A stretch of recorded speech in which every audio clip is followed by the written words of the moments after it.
Itu adalah bagian dari tanda bahwa kita tidak serupa lagi dengan dunia, tetapi mengalami pembaharuan budi menjadi ke arah mana? Jadi serupa Kristus. Menjadi siapa? Serupa Kristus. Sekali lagi, menjadi serupa Kristus. Jadi pertumbuhan ada tanda, dan tandanya adalah perubahan. Nah, perubahan, saudara-saudara, Bapak Ibu, jangan jadi orang perfeksionis. Orang perfeksionis itu begini. Kalau makan harus 5 sehat 4 sempurna. Terbalik. 4 sehat 5 sempurna. 4 itu ada zat pembangun, ada karbohidrat, ada protein, ya, ada buah, kemudian lengkap dengan ada susu. Orang perfeksionis tidak mau makan kalau tidak ada susu, karena bagi mereka tidak lengkap sama dengan 0. Betul. Jadi perubahan itu jangan sampai saudara rekap atau bahasa harian borong. Jangan borong. Perubahan itu step by step. Kalau sudah ada bagian yang berubah, jangan tangisi dan sesali bagian yang belum. Ulangi. Kalau sudah ada bagian yang berubah, syukuri perubahan bagian itu, dan jangan sesali dan jangan solimi bagian yang belum berubah. Karena orang-orang dengan tipikal gaya begini itu akan stres selalu, karena standar mereka perfeksionisme, standar selalu tinggi. Jadi kalau dia sudah ibadah 1 bulan 3 kali, minggu keempat dia tidak ibadah, itu dianggap 0 semua. Artinya saudara, press on to maturity. Terus arah kita ke arah kedewasaan. Tapi ketika ada bagian yang belum sempurna, jangan stres di situ. Fokus kepada apa yang sedang berubah. Haleluya. Orang yang terlalu saleh, rohani dan agamawi, itu akan menganggap semua sia-sia, walaupun cuma satu yang salah. Dan perfeksionis seperti ini, saudara-saudara, akan stres hidupnya. Karena standar hidup yang dia pakai adalah standar yang cuma Yesus bisa penuhi. Standar kita semua progresif, tapi tidak boleh menyerah. Amin. Tidak boleh membenarkan kesalahan. Amin. Tidak boleh saudara-saudara hinggap dan bertengger dan hidup di dalam kesalahan. Oke, jadi pertumbuhan ada perubahan. Sekali lagi, pertumbuhan ada perubahan. Contoh, dulu tidak tepat waktu, sekarang tepat waktu. Itu adalah perubahan. Amin. Yang sudah mulai berubah soal waktu bilang amin. Itu adalah tanda pertumbuhan. Sebab apabila dia terus menerus begitu, berarti ini namanya kalau tanaman sama dengan bonsai. Tidak ada pertumbuhan secara ukuran dan tidak ada perubahan secara pertambahan pertumbuhan. Oke, saudara sudah tangkap bahwa ibadah yang sejati adalah salah satu yang sudah kita kuasai selama ini. Ibadah itu ada punya kuasa. Sekali lagi, ibadah ada punya kuasa. Salah satu dari kuasa ibadah adalah merubah hidup. Jadi berapa banyak kali ibadah, berapa lama kita beribadah, dan berapa banyak kali kita beribadah, kita berharap harapannya sama dengan berapa banyak yang berubah. Karena Tuhan, lihat ya, di ibadat orang menyembah Tuhan, di ibadat orang mendengar firman, di ibadat orang belajar disiplin, di ibadat orang belajar menghormati Tuhan, di ibadat orang belajar memberi persembahan, di ibadat orang belajar melayani, di ibadat orang belajar untuk dibersihkan. Jadi lengkap. Itu sebabnya ibadah mengandung janji, baik untuk hidup yang sekarang ini maupun untuk hidup yang akan datang. Ibadah kalau disertai rasa cukup, artinya kita rasa semua lewat ibadah bisa berubah. Kita tidak lagi berpikir yang lain. Katakan amin. Haleluya. Seperti hanya 2 orang di depan saya. Haleluya. Oh, ada banyak. Puji Tuhan. tanda pertumbuhan rohani, ada perubahan rohani. Jadi yang pertama mari kita lihat perubahan apa yang harus jadi tanda dari pertumbuhan yang sedang berproses ini. Yang pertama adalah Galatia 2 ayat 20. Galatia 2 ayat 20.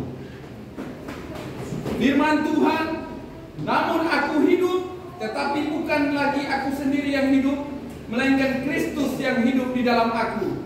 Dan hidupku yang hidupi sekarang di dalam daging adalah hidup oleh iman dalam anak Allah yang telah mengasihi aku dan menyerahkan dirinya untuk aku. Haleluya. Haleluya. Hidup dulu dan hidup sekarang ada perubahan. Perubahan yang jelas di sini, hidupku dulu hidup bagi diriku. Ya, ada lagu adapun hidupku ini bukan yang aku lagi. Hidupku dulu bagiku. Hidupku sekarang adalah bagi Kristus. Inilah perubahan yang perlu kita tanamkan. Hidupku dulu bagi diriku, tapi hidupku yang sekarang ini adalah bagi Kristus. Dedikasikan, persembahkan hidup kita bagi Kristus. Karena itulah tujuan yang terpenting dalam hidup kita. Dan ini arah yang tidak akan membuat kita tersesat. Bapak Ibu yang diberkati oleh Tuhan, kalau kau bekerja demi anak cucumu, kalau anak cucumu mengecewakan engkau akan kecewa. Karena engkau bekerja demi anak cucu. Kau melayani demi jemaat. Kalau jemaat kecewakan engkau akan kecewa. Tapi kalau engkau melayani Kristus, berpusat pada Kristus, apapun anak cucu perbuat, apapun jemaat perbuat, saudara tidak akan kecewa. Karena arah hidupmu adalah arah yang benar. Katakan haleluya. Aku melayani untuk dilihat orang, itu bukan tujuan. Aku melayani untuk dipuji orang, bukan tujuan. Aku memberi supaya disanjung orang, bukan tujuan. Tapi tujuanku melayani, memberi semuanya untuk Kristus. Kalau tujuan ini jelas, saudara tidak mudah kecewa. Saudara tidak akan berhitung. Karena saudara punya perbuatan semuanya demi Kristus. Kalau demi anak, saudara ada banyak orang kecewakan anak. Kalau kita tahu anak model begini, waktu kecil kita sogade karena kecewa. Jadi tujuan hidup kita untuk Kristus, dampaknya pada anak. Tujuan hidup kita untuk Kristus, dampaknya pada jemaat. Kalau kita banting tulang untuk siapa? Sekali lagi, kita kerja banting tulang untuk siapa? Untuk Kristus. Kalau tidak ini, saudara akan kecewa. Ini yang harus berubah. Katakan haleluya. Saya bekerja untuk masa depan, benar. Tetapi masa depan bukan tujuan utama. Masa depan diganti dengan Yesus, itulah masalah. Masa depan kita adalah Kristus itu sendiri. Jadi bekerja bukan untuk masa depan, tapi bekerja untuk Kristus dimuliakan, maka masa depanmu penuh harapan. Jadi masa depan adalah dampak. Masa depan adalah terpengaruh oleh karena Kristus tujuan kita. Halo, ada banyak orang akan stres nanti di akhir zaman dengan mengatakan bukankah kami, bukankah saya, bukankah kami kita telah, bukankah kami telah berbuat ini, berbuat itu. Tapi Tuhan bilang, kamu buat itu, saya tahu untuk siapa. Untuk siapakah hidup saya ini? Kalau untuk siapakah hidup saya ini? Jawab saya, saudara, untuk siapakah hidup saya ini? Untuk Kristus. Kalau itu, maka saudara tidak akan kecewa. Karena Kristus tidak pernah kecewa. Ya, amin. Belum sedikit. Ya, Kristus tidak pernah kecewa. Yesus tidak pernah salah. Yesus tidak pernah berkhianat. Jadi kalau saudara hidup tujuannya adalah untuk Kristus, saudara adalah orang yang paling beruntung. Saudara, kalau aku mati, keuntungan. Tapi hidup harus Kristus. Coba lihat ayat kita. Mau baca sebentar, tapi keduluan kita baca sekarang. Filipi 1:21. Filipi 1:21. Coba lihat hukumnya Kalau saudara mau mati itu keuntungan, seimbangkan dengan hidup untuk siapa? Dan ya. Filipi 1 ayat yang ke-21, karena bagiku hidup adalah Kristus, Ya. dan mati adalah keuntungan. Ya. Haleluya. Haleluya. Jadi tidak bisa saudara seseorang mengatakan hidupku bukan bagi Kristus maka mati adalah keuntungan bagiku. Tetapi saudara-saudara, mati bagi orang yang hidupnya bukan Kristus, mati adalah kemalangan. Katakan amin. Jadi kalau ada orang mati karena Kristus, tidak hidup dalam Kristus, itu bukan berbahagia. Jadi jangan salah komentar ya. Kalau ada orang mati terus tidak dalam Kristus, saya percaya saudara, hanya dalam Kristus ada harapan. Hanya dalam Kristus ada sorga. Di luar Kristus tidak ada yang bisa selamat. Itu sebabnya kalau kita mau ada perubahan ini yang pertama, perubahan arah. Aku datang ibadah bukan untuk diberkati saja. Aku datang ibadah tapi saya punya tujuan sudah berubah. Saya mau berubah menjadi serupa Kristus. Kalau ibadahmu dengan tujuan seperti ini, kau tidak akan ke sana dan kemari. Karena kita datang ibadah bukan cari kepuasan kita, tapi kita datang ibadah cari kepuasan Kristus. Kristus dibanggakan, dibuat bangga dengan hidup ibadah kita hari ini. Itu lebih penting. Sebab kalau kita cari apa yang kita cari, apa yang kita perlu, maka kita akan ke sana dan kemari. Sampai kita menemukan gereja yang memuaskan kita. Dan gereja yang memuaskan kita pasti tidak memuaskan Kristus. Wah, firman ini tetangga baik-baik. Gereja yang memuaskan kita pasti bukan memuaskan Kristus. Karena inti daripada kekristenan adalah Kristus, bukan jemaat, bukan pendeta, bukan umat, bukan hadirin dan hadirat, tetapi Kristus. Arah kita, katakan arah saya, ulangi, arah hidup saya adalah Kristus. Baru bisa berharap mati itu untung. Saudara, kalau mau mati sudah hidup bagi Kristus, tidak lagi takut. Amin. Umur panjang, umur pendek ya. Kalau ada sumur di ladang, boleh kita numpang mandi. Kalau ada umur panjang, boleh kita jumpa lagi. Dan kita jumpa lagi dari Munopah. Haleluya. Karena ada umur panjang. Haleluya. Orang nyanyi salatan. Happy birthday to you. Amin. Tapi kalau hidup bukan bagi Kristus, kau akan ketakutan waktu mati. Makanya orang yang suka pegang opo-opo, suka pegang maniara, suka okultisme, matinya susah. Dan ditunggu pendeta doakan baru terlepas tuh nyawa, menderita. Tapi kalau hidup bagi Kristus, justru maaf.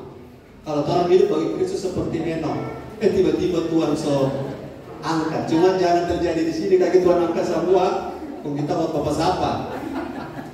Haleluya. Orang justru kalau hidup bagi Kristus pengen cepat pulang, tapi jangan cepat-cepat pulang, masih banyak jiwa terhilang. Amen. Dan jiwa yang menghilang. Amin. Haleluya. Masih banyak adik kakak orang tua yang perlu kita bawa pada Tuhan. Arah hidup kita adalah Kristus. Lagi semuanya supaya sama. Arah hidup kita adalah Kristus. Di luar itu engkau akan kecewa. Kalau kita tahu, ini kenapa kamu tidak tahu dari dulu? Kalau kita tahu, harus tahu mulai hari ini. Kalau belum tahu, tujuan hidup tertinggi, pelayanan, pemberian, pengabdian, apapun adalah Kristus. Dan ini membuat engkau akan tegar, Tuhan. Karena sekali Kristus tetap Kristus. Karena Kristus tidak kecewa. Dan Kristus tidak menangis karena dikhianati orang. Kristus tidak marah ketika ditinggalkan orang. Amin. Tapi Kristus tetap tegar dan dia punya Bapa dan dia koneksinya cukup untuk bagi dia sukacita dan sejahtera dalam hati. Haleluya. Yang kedua, satu poin yang pertama saya ingin saudara fix, jangan ada arah lain dari pelayanan kita. Jangan ada arah lain dari bisnis kita. Jangan ada arah lain dari pekerjaan kita. Kemarin saya bercanda begini. Saya mau kerja banting tulang. Ada satu bapak, dia memang rajin bekerja, dia mencari memang luar biasa. Tapi satu kali ketika dikirimi ada sebuah inspirasi itu ada cerita begini. Kamu kerja capek-capek sampai makan saking sibuknya kamu cuma makan nasi dan garam demi istri. Uangmu banyak, gajimu besar, hasilmu melimpah. Tapi tiba-tiba kamu sakit karena terlalu capek, tidak cari Tuhan, tidak ibadah. Akhirnya kamu sakit, kamu punya uang banyak sekali, dan kamu maaf, waktu sakit kamu mati. Habis mati, istrimu menangis 1 bulan, tapi bulan ketiga dia menikah lagi. Langsung tuh bapak blok ke tukang bank kiri, karena dia tersinggung. Padahal berita itu benar. Untuk siapa nanti kau tinggalkan semuanya, kalau bukan untuk Kristus? Kalau kita banting tulang untuk Kristus, Kristus akan membuat istri kita, suami kita takut Tuhan, menghargai kita walaupun sama. Jadi tiap minggu dia pergi kubur, malam, pagi, mau minum kopi, pakai apa? Bukan begitu. Saya yakin sudah mulai ada gambaran. Kalau hidupmu hanya banting tulang untuk istri anak saja, engkau akan menyesal. Haleluya. Tapi kalau engkau lakukan itu bagi Kristus, Tuhan akan mengawal suami istri dan anak-anakmu untuk hati mereka tidak berubah terhadap engkau. Haleluya. Kenapa ada anak durhaka? Karena anak yang dipelihara dari kecil sampai besar dibiayai, setelah besar lupa kacang akan kulitnya. Kenapa begitu? Karena orang yang banting tulang tidak mendidik anaknya untuk cinta Tuhan, tidak mendidik anaknya untuk berfokus, berpusat pada Kristus. Tapi kalau gereja kita berpusat pada Kristus, saya yakin tidak akan ada anak yang durhaka. Semua anak akan cinta Tuhan. Mereka sadar diri bahwa mereka datang dari mana, oleh siapa, dan karena siapa. Pertama karena Tuhan dan karena orang tua yang Tuhan berkati untuk mendidik mereka. Kedua, perubahan dalam bentuk pergantian selera. Apa yang kita sukai. Nah ini semua kita bergumul. Haleluya. Mazmur 1 ayat 1 sampai 3. Firman Tuhan, berbahagialah orang yang tidak berjalan menurut nasihat orang fasik, yang tidak berdiri di jalan orang berdosa, dan yang tidak duduk dalam kumpulan pencemooh. Ayat 2, tetapi yang kesukaannya ialah Taurat Tuhan, dan yang merenungkan Taurat itu siang dan malam. Ayat 3, ia seperti pohon yang ditanam di tepi aliran air, yang menghasilkan buahnya pada musimnya, dan yang tidak layu daunnya. Apa saja yang diperbuatnya berhasil. Haleluya. Haleluya. Saudara jangan dulu fokus pada ayat apa saja yang diperbuatnya berhasil, tapi fokus pada ayat 2, yang kesukaannya. Yes. Saudara, kesukaan itu bisa berubah? Bisa berubah. Dulu saudara, yang zaman orang om-om ini, tante-tante suka main Tetris, ya. Nonton zaman Tetris. Ada zaman tuh Mario Bros, ya, zaman-zaman. Tapi makin dewasa berubah. Malah ada om, ada tante. Dari anak-anak sampai oma-oma tetap Mario Bros. Dan ada perubahan selera. Haleluya. Pertumbuhan ada perubahan.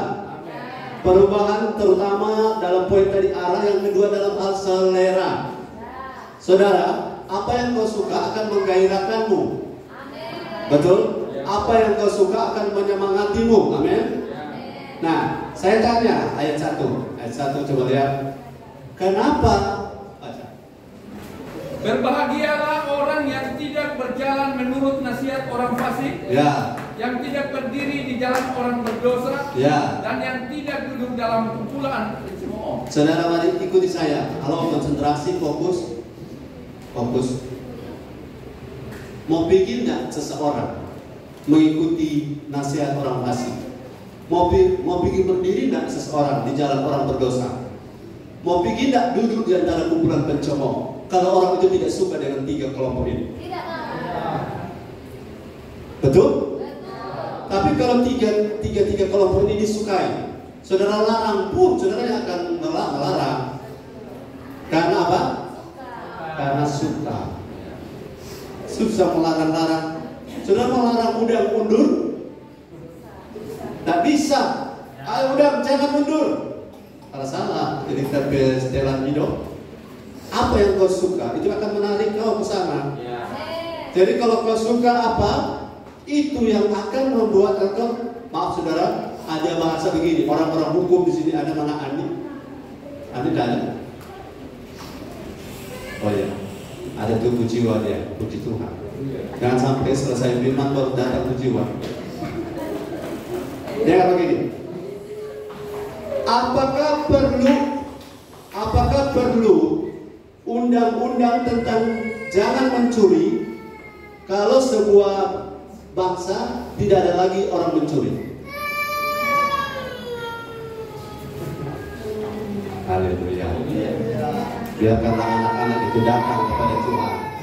Mereka juga punya kerajaan Allah. Puji Tuhan. Haleluya.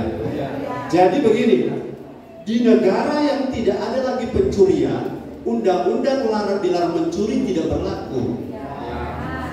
Ulangi. Di negara yang tidak ada lagi pencurian, undang-undang tentang dilarang mencuri tidak berlaku. Sama seperti mobil saya. Di mana ada larang membunyikan klakson, itu undang-undang tidak berlaku untuk mobil saya. Karena mobil saya punya klakson rusak. Kalau keinginanmu tidak ada untuk duduk di kumpulan pencemooh, kalau kau tidak punya keinginan, maka perlu tidak dilarang? Nah, kalau saudara tidak punya keinginan untuk duduk dalam kumpulan pencemooh, perlu tidak dilarang? Tidak perlu, karena kesukaannya tidak ada. Kalau saudara tidak suka ibadah, perlu tidak didorong? Perlu, tapi bisa jamin berubah enggak? Karena apa? Tidak ada kesukaan.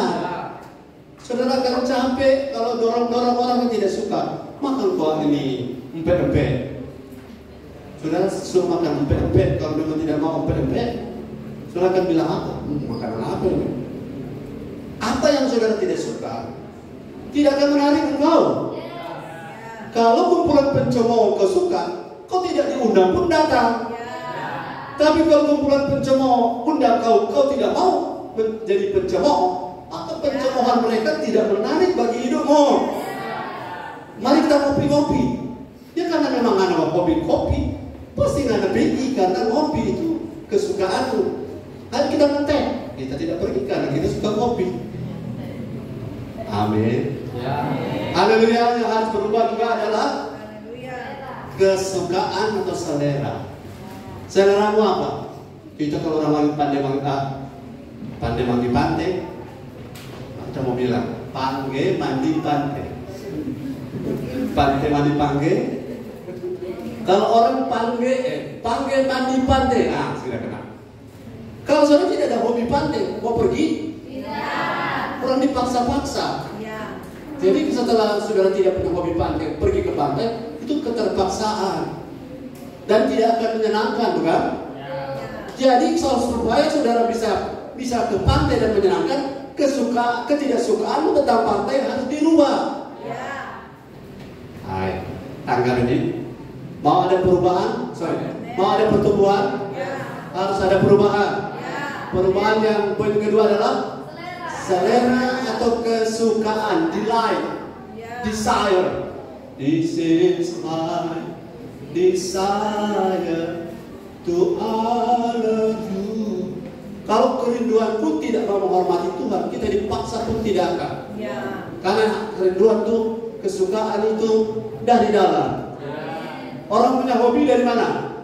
Dari dalam. Kalau hobimu benar, masih boleh dipertahankan. Tapi kalau hobimu mengganggu orang, itu harus dirubah. Amin. Haleluya. Kalau hobimu memberkati orang, puji Tuhan. Tapi kalau hobimu pinjam dan tidak kembalikan, itu harus dirubah. Katakan haleluya. Jadi kesukaan kita harus berubah. Saya kasih contoh. Kalau orang Mazmur 122 ayat 1 bilang, baca dulu Mazmur 122 ayat 1. Firman Tuhan, aku bersuka cita ketika dikatakan orang kepadaku, mari kita pergi ke rumah Tuhan. Haleluya. Haleluya. Boleh bilang puji Tuhan? Puji Tuhan. Haleluya. Tapi ada orang, bukan saudara. Hari apa ini? Hari Sabtu. sakit. Hari apa ini? Hari Minggu. Astaga. Hari apa ini? Rabu. Astaga. CG ini. Halo. Kalau kau tidak suka CG, berarti kau suka yang lain. Kalau kau tidak suka Sabtu, kau suka yang lain. Kau tidak suka Minggu, cuma ada orang itu terhalang karena pekerjaan. Jangan itu saling menghakimi. Coba mau nih, ada cari-cari sesuatu, kemudian terhalang oleh karena itu ya. Oke lah, mungkin belum waktunya. Ya. Ada orang kalau mau datang ibadah, pas dia dengar dia bilang, orang bilang mari kita pergi ke ibadah.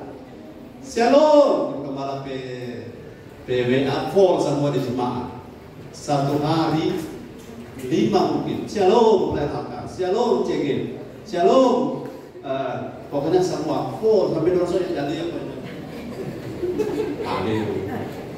Paling. Makanya lain kali ada hal penting tuh saya baca. Tidak tahu, sorry ada kirim karena kesukaanmu mulai mengalami distorsi. Jangan berubah. Karena kesukaan bisa disetting, amin. Bisa dirubah. Dan kesukaan kalau ayat ini bilang mari kita pergi ke rumah Tuhan, saudara bilang yes, amin. Puji Tuhan, haleluya. Karena lebih baik satu hari di pelataran Allah daripada 1000 hari di tempat lain. Berpegang ayat ini, kita ke rumah Tuhan untuk apa? Diubah. Kita makin kuat di sana, amin. Nah kalau ini ada karena kesukaanmu, suka rumah Tuhan, cinta rumah Tuhan, Daud bilang aku akan diam dalam rumah Tuhan seumur hidupku. Nah kalau itu seleramu, kalau itu kesukaanmu, kau tidak akan dipaksa-paksa. Tidak pengaruh WA. Di WA dengan tidak di WA tidak pengaruh. Pengalaman para pendidik, amin. Pendidik 1.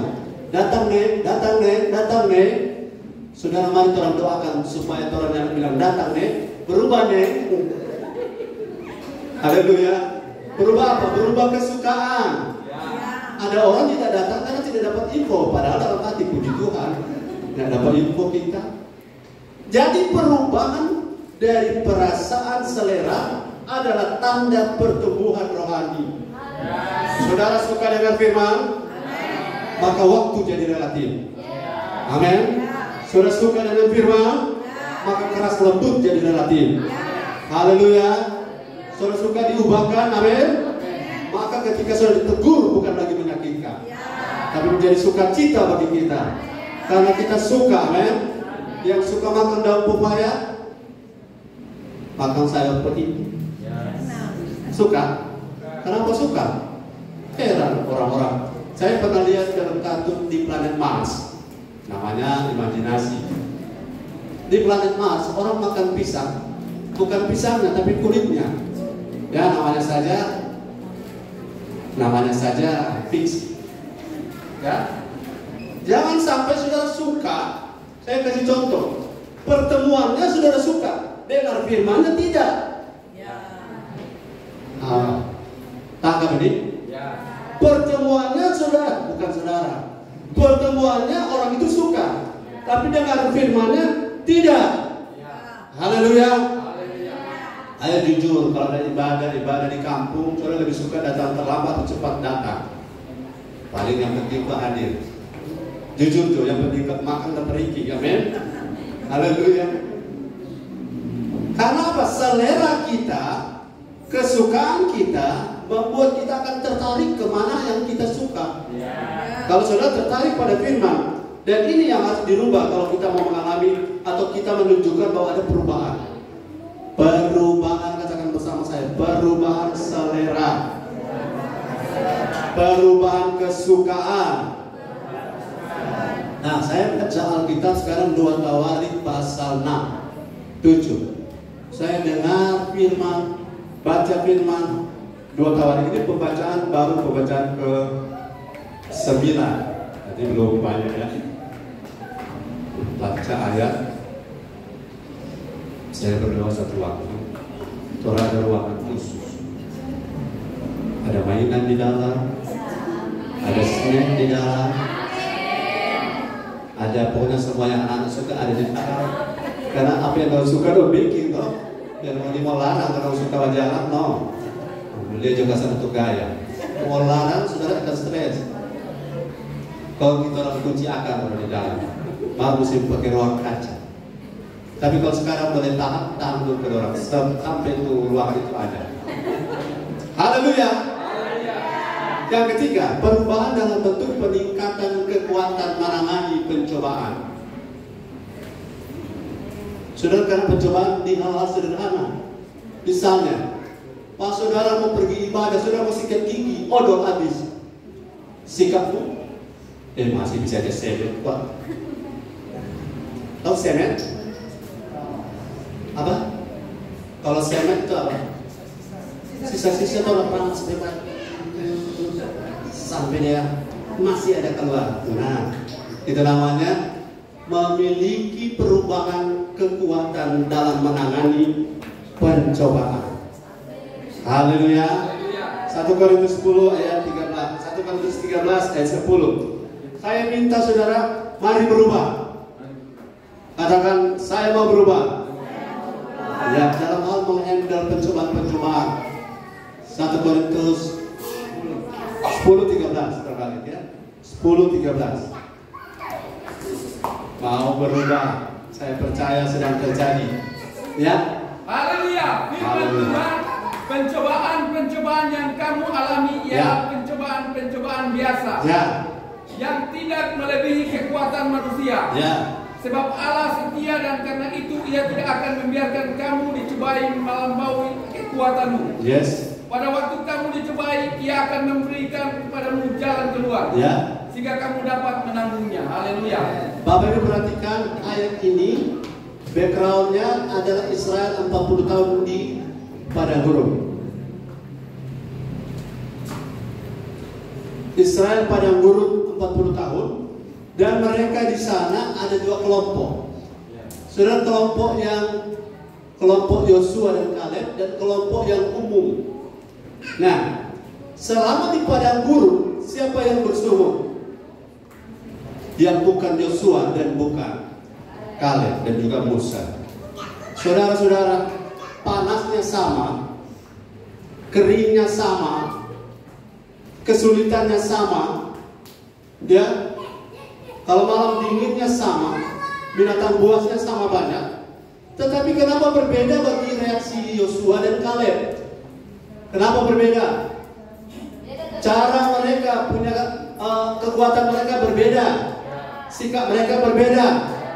Orang bisa punya pergumulan keuangan yang sama, tapi ada orang lain mengeluh luar biasa, yang lain bantahan karena dia mau latihan tuh kuat.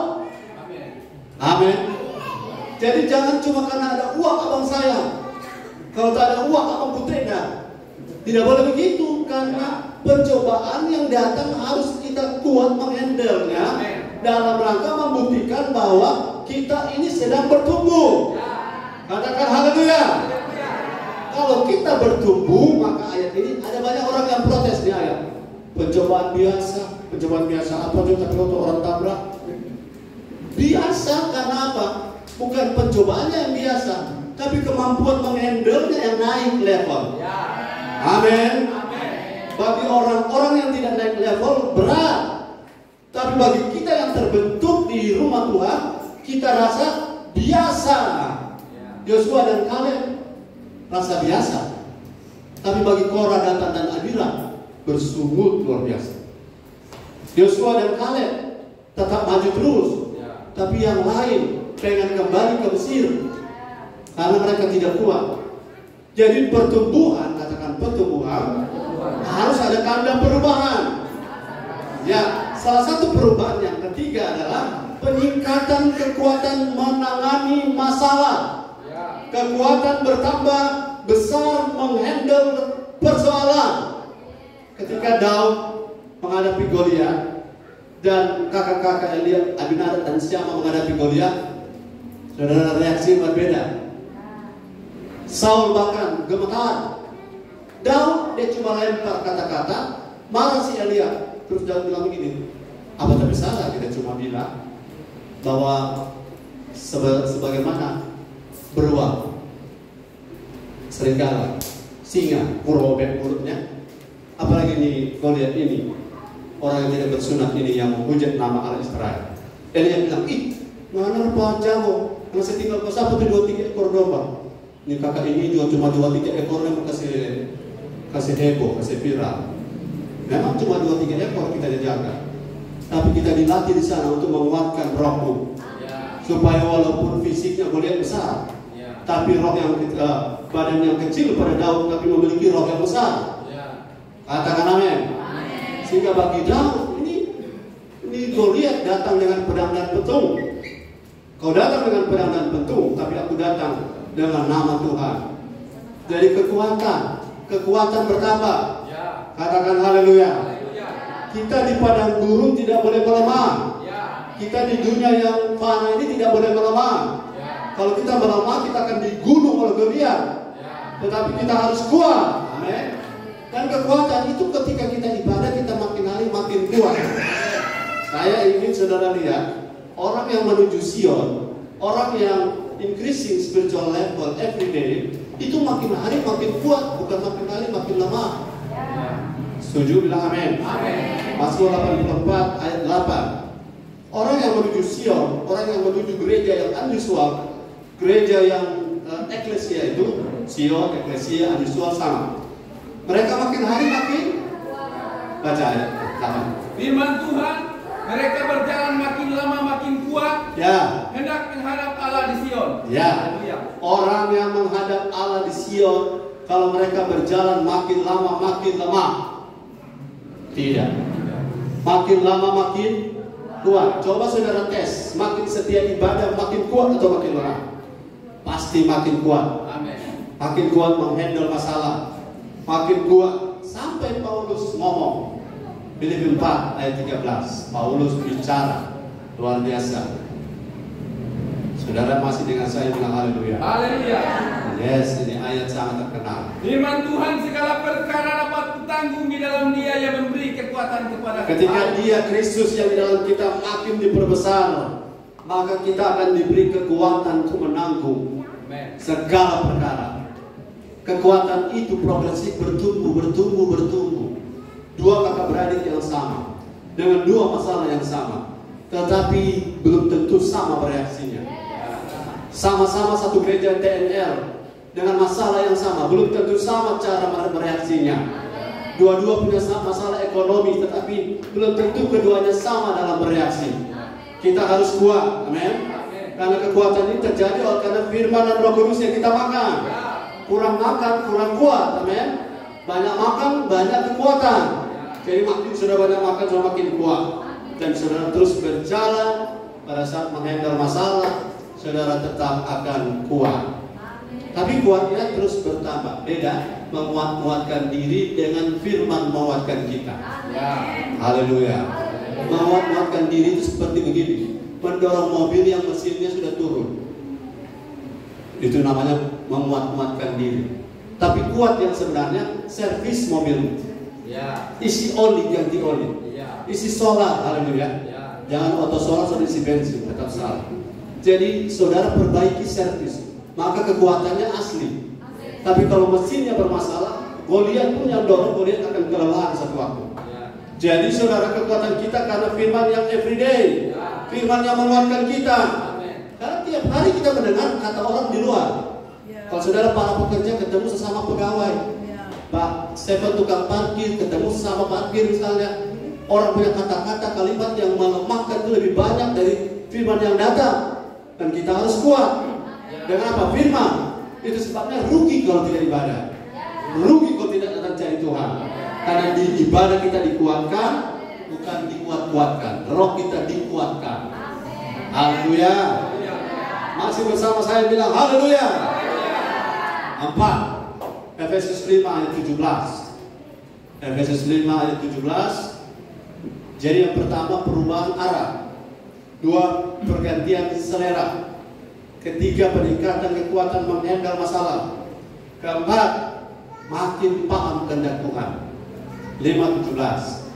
Firman Tuhan, sebab itu janganlah kamu bodoh. Ya. Tetapi usahakanlah supaya kamu mengerti kehendak Tuhan. Yes. Saya tanya, kehendak Tuhan hanya ada satu atau ada berapa banyak? Ya, itu dua-dua benar. Satu, Tuhan memang cuma satu. Tapi kalau itu satu itu dibedah, banyak sekali poin-poinnya. Nah, oke. Saya rindu saudara, terjadi pertumbuhan, mengerti kehendak Tuhan. Kalau maaf, contoh kalau kehendak Tuhan itu ada 10, maka saudara mengerti satu, jangan puas di situ. Tambah lagi, mengerti 2, mengerti 3, mengerti 4. Kita akan mengerti seluruh kehendak Allah, menggenapkan seluruh kehendak Allah. Karena pendewasaan itu kelihatan pada pemahaman. Saudara-saudara, ada satu gembala, mobilnya rusak dan pekerjaannya orang Manado. Rusak karena asap, itu pengerja, biasa disebut pengerja kalau dulu kami, dia utak-utik ini motor. Satu jam kelar-kelar nggak jadi. Gembala tanya begini, halo, boleh tanya, anak ini tahu setel atau setel tahu? Karena motor nggak jadi. Apa beda tahu setel dengan setel tahu? Kalau tahu setel, mengerti, bisa mengerjakan. Kalau setel tahu, setuju tahu padahal nggak tahu. Kehendak Tuhan jangan setel tahu. Orang mesti cari tahu benar, amin. Haleluya. Kalau kita cuma setel tahu, akhirnya rumit hidup ini. Banyak yang kita tidak bisa pecahkan. Tapi kalau kita tahu setel, maka akan bisa menyelesaikan banyak persoalan. Saudara bergairah, saudara akan melihat bahwa kehendak Tuhan makin banyak saya tahu, makin banyak saudara tahu, makin ringan hidup kita. Haleluya. Haleluya. Yang sudah menikah, masih berapa banyak yang istrimu punya kehendak yang kau belum tahu? Ada. So semua nomor kehendak setahu.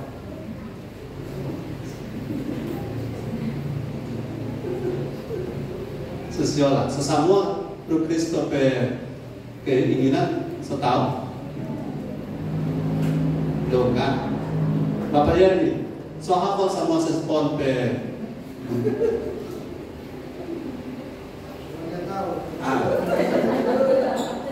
Tapi teorinya kita tidak bisa tuntas tahu semuanya. Betul? Ada yang ruangnya namanya ruang ego, ruang tidak, yang cuma dia tahu, tidak pernah dikasih tahu orang. Puji Tuhan kalau itu bukan sebuah kesalahan. Haleluya. Berusaha untuk naik level, berubah dalam hal makin tahu, makin paham kehendak Tuhan. Berapa banyak orang baru tahu kehendak Tuhan satu, dia sebagai 10. Di Bitung, sudah di Bitung, ada tante naik mikro mau pergi di pelabuhan. Om, pelabuhan. Dia naik. Sopir bilang, tante, bukan pelabuhan, pelabuhan. Oh iya, pelabuhan. Berikut kedua, dia naik lagi. Om, pelabuhan. Ih, tante, sejadi kan? Iya dong, salah pihak. Jadi dia baru tahu sebagian. Kita harus tahu semuanya. Bukan cuma di pelabuhan kita jadi, tapi di latihan juga kita harus berlatih berubah. Amin. Jadi hidup saudara jangan cuma satu bagian sudah kuasai, maka saudara sudah berbangga. Padahal baru itu yang tahu. Kehendak Tuhan harus sampai segenap seluruh kehendak Allah. Haleluya.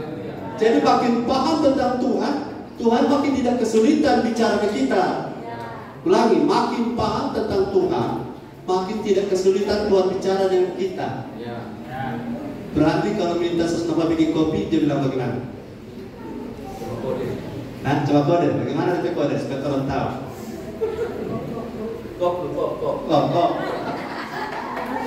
Kok. Makin dekat saya dengan Bapa di sorga, bahkan Bapa belum bicara, saya sudah mengerti. Tapi kalau makin jauh kita dengan Bapa sudah bicara seperti guntur, tidak mengerti. Betul. Saya punya ibu, orang tua saya marga Kauna, dia punya kebiasaan bercerita itu pakai kata anu. Mas, ya, mana so anu tuh anu? Apa, Bi? Tuh anu karena suruh anu. Karena kita mau bercanda, kan belum jelas anu itu apa. Oh itu anu, sudah, kita soal anu. Kalau dia tanya, anu yang mana? Dia bilang tadi anu tuh anu. Tapi saya sudah tahu, mungkin sebelumnya dia suruh cuci piring kan. Oh, sudah, soal anu tuh anu sudah. Anu tuh, anu ya. Iya. Karena ibu dan anak kami mengerti. Coba saya bicara pada Heri, anu akan tuh anu.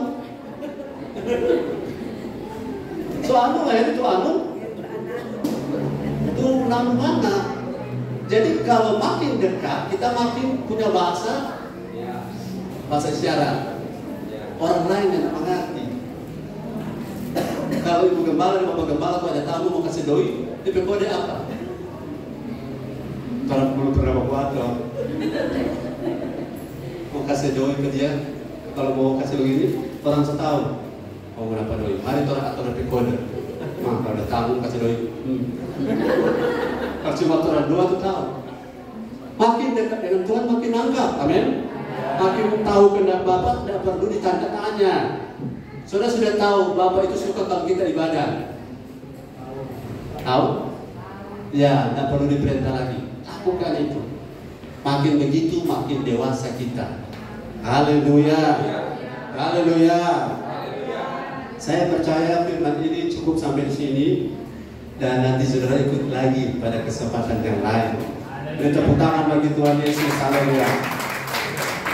Mari saya undang